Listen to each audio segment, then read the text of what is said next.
กันทรลมจังหวัดศรีสะเกษร่วมกับท่านนายกองค์การบริหารส่วนตำบลหนองบัวบานพร้อมทั้งคณะผู้บริ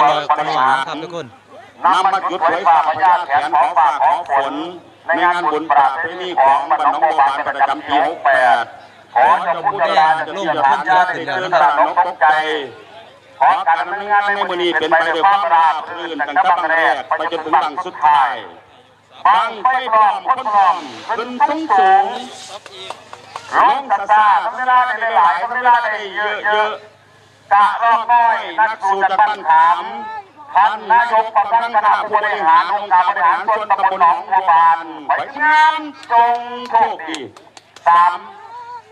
2 1ไป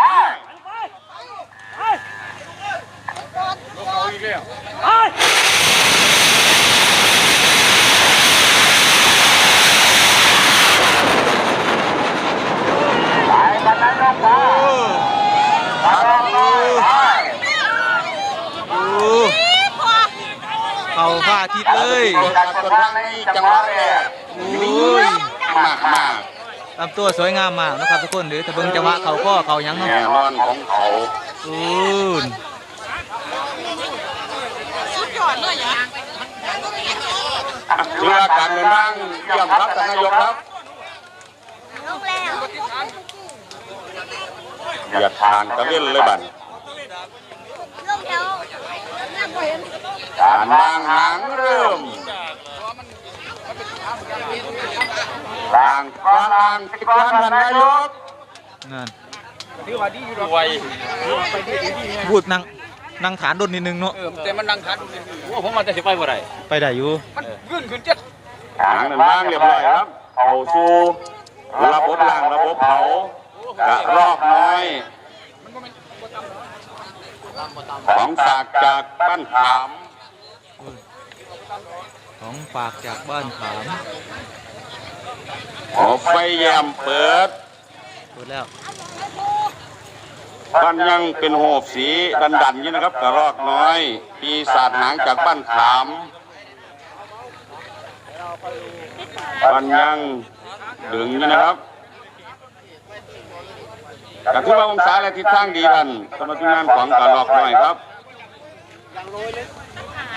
ถามที่ผ่านเนาะเต็มต้นเต็มตัวไว้นะครับสำหรับที่งานกระรอกน้อยบางนี้หางดีหางดีเบิ่งกันไปรุ่นกันไปครับกระรอกน้อยโอ้ยฟันฟักเงี้ยเลยบัดนี้มั่งเลยพูดปากฟักนี่ครับเอาครับเด้อเห็นแล้วเห็นตาเปล่าแล้วครับตาเปล่าเห็นแล้วนั่นดีก็สี่อยู่เห็นแล้วตรงกลางเงาหางนั่นก็น้อยคงนิดนะครับบ่สูงหรอกมันจากบ้านขามบ่สูง140ก็แน่นบ้านป่ะ140เบิ่งกันไปเรื่อยๆ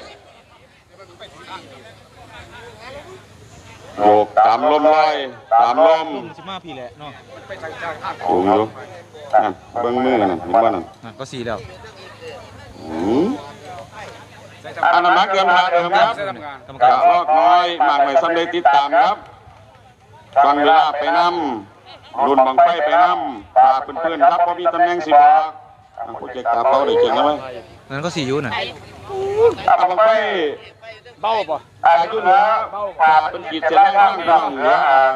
ขอบพระที่ส่งผลนะครับขอบพระที่ส่งผลคือตำแหน่งหางอยู่นึงว่าจะลงมากระทบครับเขาไล่เท่าไหร่300จากการถามลงมากระทบได้340บ่เขาก็สิได้190 47บ่บัดนี้เจ้าของก็ได้ชัดเจนแล้วพี่น้องเจ้านะไฟก็148เยี่ยมออกเฮา147เจ้าได้10วิได้10วิตามเขา10วิแม่นกระรอกน้อยจากบ้านขามของท่านนายกพร้อมทั้งคณะผู้บริหารครับยังเบามาอยู่เบาแห้งลมมันมานี่พอดีเนาะลมมันมาของไฟเบิ่งคักเห็นอยู่บ่ลงเลยแม่นบ่เห็นตาเปล่าชัดเจนบ่ลงเฮ้ยนี่เด้ของไฟสังเกตว่านี่มองพระที่ส่งผลเลี้ยวลงมาประมาณ4-5ว่าครับนี่คือตำแหน่งหางของกระรอกน้อยนี่เห็นบ่200ครับ30คะแนนผ่านอ่ะ230เจ้าโอ้ยอยากเจ้าอยู่ เบิ่งบังที่สองนี่คือง่ายมองมาคู่วิจ้ามองมันเหมาะ นี่เขาสี่ เบิ่งทิศทางของบังไฟแล้ว ตำแล้วนี่ลงมาตำแล้วนั่นเขาสี่แล้วนี่ลงไป 150คะแนนผ่าน 60 70 80 90ประมาณ350นี่เด้บังไฟนี่แต่ว่าอาศัยมันอาศัยความเบานั่นเด้ มองฟ้าขาวยัง นั่นเด้นี่ 60คะแนนผ่าน มองหอดฟ้าดำยัง ยังนี่ รอบร้อย นี่เด้แต่มันบัวอาศัยความเบาได้นี่มันบ่ลงมันนิ่ง ตาเขาผ่านว่ามันจำนะครับนี่ตะเข็บเป็นพี่น้อง นี่เดี๋ยวเมียกล้ำอยู่ประมาณ2-3ว่านี่เมียกล้ำ100ตู้นี่เป็นกันนี่ พี่น้องลงตาดำขีดเส้นนี่ นี่เด้บังไฟนี่สองสาม เบาดีของเขาเลย รอบร้อย เบาดี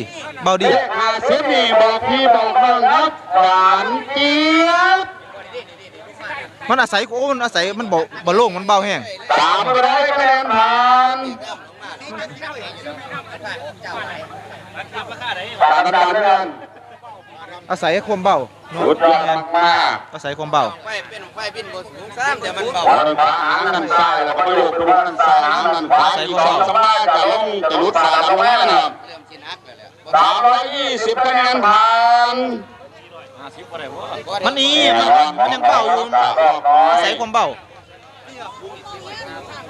นี่เพิ่มปีศาจหางจากกันทะล่มพี่น้องจากปันขามนะ มันบ่โล่งอาศัยบ่โล่ง แห่งต่ำแห่งเบา แห้งต่ำแห้งเบา 340คะแนนผ่าน 340 ยอดเยี่ยมครับ โอ้ นักเรียนนายพัน50คะแนนผ่าน 350มันเบาแห้ง อันนี้ฝาตำกันพี่น้องเป็นจุดสังเกตมันก็จะมีขาวๆจำๆมันจะมาจำๆเลยครับเบาแห้ง เบาแห้ง รู้สีล่ะ นั่นคือตัวแม่หางครับนี่ฝานี่ดำๆนี่ แห้งต่ำแห้งเบา ครับ แห้งต่ำแห้งเบา ต่ำกว่า20บ่ได้ เบาแห้ง นี่ต่ำกว่า20ได้นี่ 380คะแนนผ่าน 420 บ่รู้400 420 ยอดเยี่ยมครับ มันนี่มันเบาแห้ง ของเรา 420ได้บ่ สุดยอด ประมาณ คอยโยกคอยหมุน นั่นยังแล้วยังไปใหม่แล้ว เริ่มกระทบ เป๊ะ ตามลงมาตึ้งทันครับ400คะแนน 400คะแนนบังแหลก400คะแนนของกะลอกน้อย